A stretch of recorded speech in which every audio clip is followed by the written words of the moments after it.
In the heart of medieval Europe, battlefields once thundered beneath the hooves of elite knights noblemen clad in gleaming armor. Wielding centuries of prestige and tactical dominance, they were the undisputed masters of war, symbols of aristocratic power, and the very definition of military supremacy. But what if I told you that all of that changed, not with the rise of kings, not with new fortresses or mighty castles, but with peasants, with merchants, with common men who once held no place in the noble art of war? It would come to shatter everything the chivalric world believed in. This is the story of how the lowborn rose not in rebellion, but in formation, shield to shield, pike to pike, and together they changed warfare forever. This is the Infantry Revolution of the late Middle Ages, an upheaval that would echo far beyond the battlefield. The medieval world was built on an intricate structure, both in society and on the battlefield. At the very top stood the mounted knight, the embodiment of feudal military doctrine and social hierarchy. Since the fall of Rome, heavy cavalry had dominated European battlefields. Their thunderous charges were considered unstoppable, their presence both strategic and symbolic. Entire political systems like feudalism were anchored around their military function. Land was granted in exchange for service, and that service was expected to come astride a warhorse. In gleaming armor, wielding sword and lance, for centuries, this model held strong, unshaken, and unchallenged until it wasn't. By the dawn of the 14th century, a quiet but monumental shift had begun. This wasn't brought about by grand declarations or royal decrees, but by the sheer force of necessity. Economic pressures, shifting demographics, evolving technologies, and more complex political landscapes all collided, giving rise to something new, something no one had foreseen: the infantryman. The first signs of this shift came from Flanders. In 1302, at the Battle of Kertrelater, known as the Battle of the Golden Spurs, Flemish militias, composed mostly of urban tradesmen, faced off against an elite French force dominated by mounted knights. Armed with pikes and godendags, simple but effective weapons, these commoners used terrain, preparation, and formation to devastating effect. Ditches and barricades disrupted the knightly charge, and when the moment came, the foot soldiers held their ground. Over 700 French noblemen were killed. What should have been a routine suppression of a rebellious region turned into a catastrophe for the feudal elite. The illusion of cavalry invincibility had cracked. Skeptics might have dismissed Courtrai as an anomaly, but history did not. The pattern began to repeat on different soils, under different banners, but with the same result. In the rugged alpine valleys of Switzerland, another transformation was underway. The Swiss Confederacy, composed of fiercely independent cantons, had neither the wealth nor the aristocratic lineage to field knightly forces. Instead, they relied on tight-knit formations of pikemen men who fought not out of honor, but necessity. At Morgarten in 1315, and later at Sempach in 1386. Swiss infantry annihilated much larger and better-equipped Habsburg armies.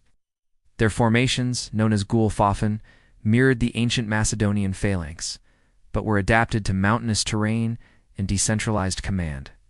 Their success was not in individual prowess, but in collective discipline. No man stood out. Meanwhile, across the Channel, another infantry revolution was taking shape. The English, engaged in the prolonged and bitter 100 Years' War, began to develop a lethal mix of long-range and close-quarter infantry tactics. The longbow, a deceptively simple but deadly weapon, became the bane of French chivalry. And in 1346 and Agincourt in 1415, waves of English longbowmen, supported by foot soldiers and men-at-arms, devastated wave after wave of French knights. The battlefield had turned into a killing field. Horses fell in droves. Knights stuck in the mud became easy targets. No longer could valor or breeding guarantee survival. The longbow pierced through not only armor, but centuries of military orthodoxy. This rising tide of infantry was more than just tactical, it was cultural.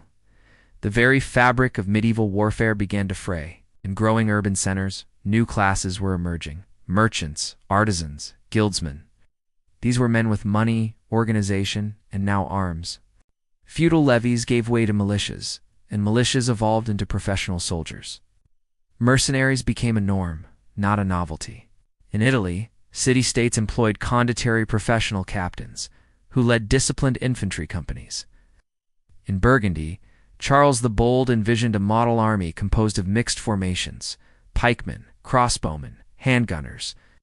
Slowly but surely, the knight was being pushed to the side, not by disgrace but by obsolescence. If you've made it this far into the video, you're clearly someone who appreciates the deep currents of history, how unexpected, even humble forces can reshape the world. So why not join our community of history enthusiasts? Hit the subscribe button, give this video a like, and leave your thoughts in the comments below. Which infantry battle do you think turned the tide for good? Now back to the Revolution. By the late 1400s, the transformation was complete. The battlefield looked nothing like it did 2 centuries earlier. In the Burgundian Wars and the Italian Wars, infantry no longer supported knights, they were the centerpiece. Swiss mercenaries were prized across Europe. German Landsknechts, trained in Swiss tactics but flamboyant and brutal in their own right, became synonymous with battlefield dominance.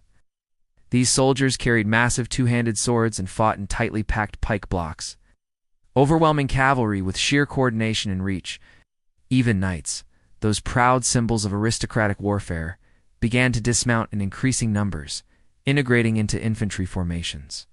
The age of the solo hero was being replaced by the age of the regiment. The very nature of warfare evolved. It was no longer about heroic charges and singular acts of gallantry. Battles became long slogs of maneuvering, fortification, attrition, and brutal hand-to-hand combat. Infantry became the default, not the exception. And with this shift came a profound change in how armies were raised, how wars were fought, and how societies viewed military service.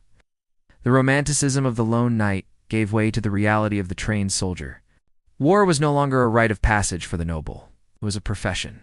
The Infantry Revolution also served as the prelude to a far more seismic transformation, the gunpowder era.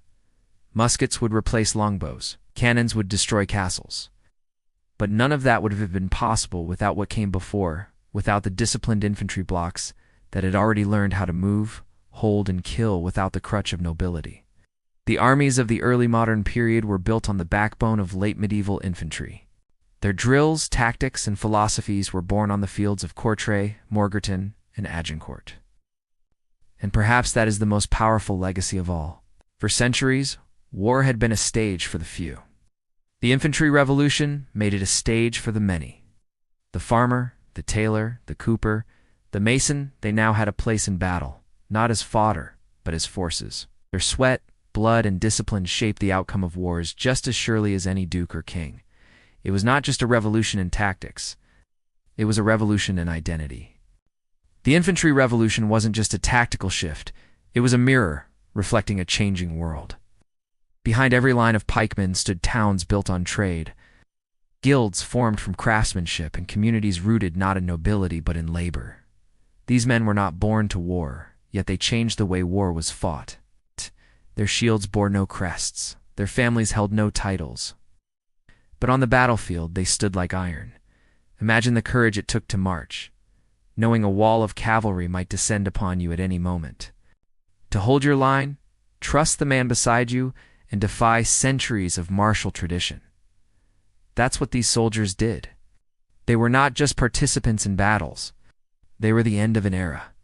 And perhaps, in that final charge of horse against pike, in the shattered lances and torn banners, we can glimpse something timeless. That history belongs not only to kings and knights, but to all who dare to stand.